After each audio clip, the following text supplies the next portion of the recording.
সময় হয়ে গেল।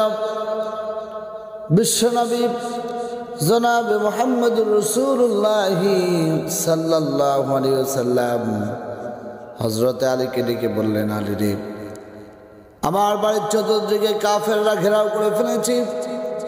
আল্লাহ রাব্বুল আলামিন আমাকে হিজরতের জন্য অর্ডার করেছেন।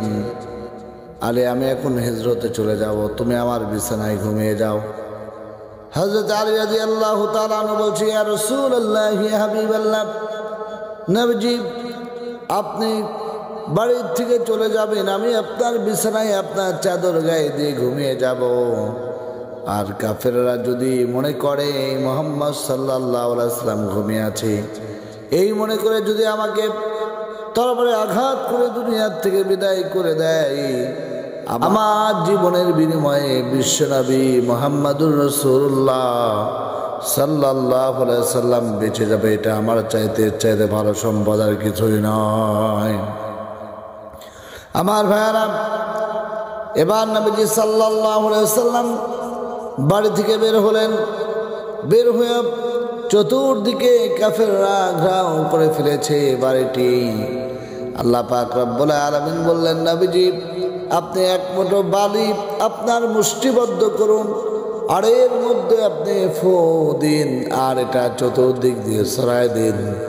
আল্লাহ রাব্বুল আলামিনের পয়গম্বর এবার বালুর মধ্যে ফু দিলেন, চতুর্দিকে বালুগুলো ছড়ায় দিলেন। সঙ্গে সঙ্গে সমস্ত কাফেরদের চোখের মধ্যে আল্লাহ রাব্বুল আলামিন কুদরতি ক্ষমতায় চোখের মধ্যে প্রবেশ করায় দিলেন। সকলে যখন চোখ জ্বলতে আরম্ভ করলো, আর এর ফাঁক দিয়ে বিশ্বনবী মুহাম্মদুর রাসূলুল্লাহ সাল্লাল্লাহু আলাইহি ওয়াসাল্লাম পার হয়ে চলে গেলেন। এরপর বিশ্বনবী মুহাম্মদুর রাসূলুল্লাহ সাল্লাল্লাহু আলাইহি ওয়াসাল্লাম হযরত আবু বকরের বাড়িতে গেলেন। আবু বকরকে ডেকে বললেন, আবু বকর, দরজায় গিয়ে একটা নক করলেন। হযরত আবু বকর বলছেন, লাব্বাইক ইয়া রাসূলুল্লাহ ইয়া হাবিবাল্লাহ। নবীজি বলছেন, আবু বকর, একটা মাত্র ডাক দিয়েছি, আর সঙ্গে সঙ্গে তুমি উত্তর নিলে কেমনে? তুমি কি ঘুমাও নাই? হযরত আবু বকর বলছেন, ইয়া রাসূলুল্লাহ ইয়া হাবিবাল্লাহ, আজ থেকে বহুদিন আগে আপনি আমাকে বলেছিলেন, আবু বকর রে, হিজরতে যাওয়া লাগতে পারে। নবীজি আপনি যে সময় আমাকে বলেছিলেন, ওই দিন থেকে আজ পর্যন্ত আমি বিছানায় পিঠ, রাতের বেলায় পিঠ লাগাইনি। মনে করলাম বিশ্বনবী যদি আমার বাড়িতে এসে আমাকে ডাক দেয়, আর আমি যদি তার ডাকে সাড়া দিতে না পারি, আর যদি কাফেররা আমাদেরকে ঘেরাও করে ফেলে, এটা আমাদের জন্য বড় মুসিবতের কারণ হবে। ইয়া রাসূলুল্লাহ ইয়া হাবিবাল্লাহ, নবীজি আমি আজ থেকে বহুদিন পর্যন্ত বিছানায় পিঠ লাগাইনি। নবীজি বললেন, আবু বকর, আল্লাহ রাব্বুল আলামিন আমাদেরকে বলেছেন হিজরত করার জন্য, চলো আমরা হিজরতে যাব। নবীজি হযরত আবু বকরকে নিয়ে বের হলেন। রাতের বেলায় নবীজি হাতে পথ চলতে আরম্ভ করলেন। এদিক দিয়ে কাফের বেঈমানেরা চতুর্দিকে তারা ঘোষণা করেছে, পুরস্কারের ঘোষণা করেছে, যে মুহাম্মদ সাল্লাল্লাহু আলাইহি ওয়াসাল্লামকে ধরতে পারবে, আমাদেরকে ধরাই দিতে পারবে, আমরা 100 লাল উট তাকে আমরা হাদিয়া দিব। এদিক থেকে সুরাকা নবী করিম সাল্লাল্লাহু আলাইহি ওয়াসাল্লামের পিছু ধরেছেন। আস্তে আস্তে নবীজির পিছে ধরতে ধরতে এমন কাজ পর্যন্ত চলে গিয়েছে। এমন সময় সুরাকার ঘোড়ার পা পর্যন্ত, পাগুলো তখন মাটির মধ্যে দেবে গিয়েছে। আল্লাহ হাবিব সাল্লাল্লাহু আলাইহি ওয়াসাল্লাম সুরাকার দিকে তাকায় বললেন, সুরাকারে ফিরে যা, আমার দিকে তুই আসিস না। সুরাকা বলছে, নবী আপনি আমাকে একবার ছেড়ে দেন, আমি আর আপনার পিছু লাগবো না। এই বলে সুরাকাও চলে গেল।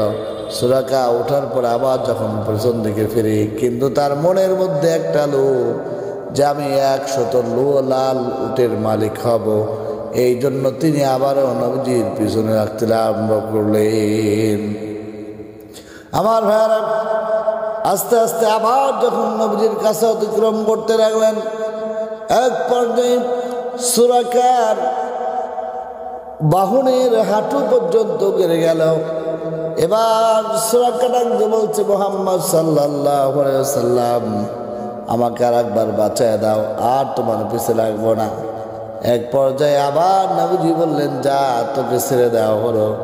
সুরাকা আবার ফিরে যাওয়ার সময় মনের মধ্যে আবার তার লোভ জাগতে লাগলো, মুহাম্মদ সাল্লাল্লাহু আলাইহি সাল্লামকে এমনি এমনি ছেড়ে দিব, আমি 100 লাল উট থেকে বঞ্চিত হব, এটা হতেই পারে না। আমার ভাইরা আবার রওনা করলেন নবী করিম সাল্লাল্লাহু আলাইহি সাল্লামকে ধরার জন্য। আবার কিছু দূর যাওয়ার পর আল্লাহ রাব্বুল আলামিনের কুদরতে সুরাকার ঘোড়ার পায়ের কোমর পর্যন্ত ডুবে গেল, সুরাকার পা পর্যন্ত মাটির মধ্যে ডুবে গেল। নবীজি বলছে, সুরাকারে আর সামনে আগাস না। সুরাকা বলছে, নবীজি আপনি আমাকে ছেড়ে দেন, আপনার পিছে আর লাগবো না। ফিরে যাওয়ার সময় বলছে, মুহাম্মদ সাল্লাল্লাহু আলাইহি সাল্লাম তোমাকে যে আমি ছেড়ে দিলাম, বিনিময়ে আমাকে তুমি কি প্রদান করবে?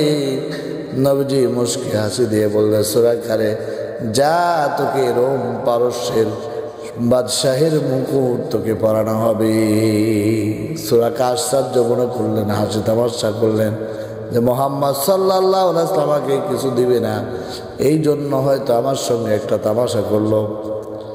এক পর্যায়ে নবীর ইন্তেকালের পরে, হযরত আবু বকরের ইন্তেকালের পর হযরত ওমরের শাসন আমলে হযরত ওমর যখন পারস্য বিজয় করলেন, এরপর গনিমতের মালগুলো যখন স্তূপ করে সাজিয়ে দিলেন, আর ওইখান থেকে দেখে একটা ঝলমল ঝলমল করছে, কি জানো?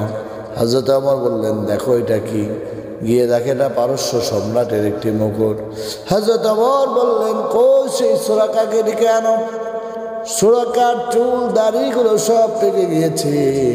হযরত ওমর পারস্য সম্রাটের মুকুটটা হাতের মধ্যে নিয়ে 2 চোখের পানি ছেড়ে দিয়ে কান্না করতে লাগলেন, আর বললেন, সুরাকারে আমার নবীজি যা বলেছেন সত্য বলেছেন, মিথ্যা বলেন নাই। হযরত ওমর 2 চোখের পানি ছেড়ে দিয়ে কান্না করতে লাগলেন, আমার নবীজি জবান দিয়ে যা বলেন এটা সব সত্য কথা, এর মধ্যে কিঞ্চিত মাত্র কোনো মিথ্যার আভাস নবীজির কথার মধ্যে নাই।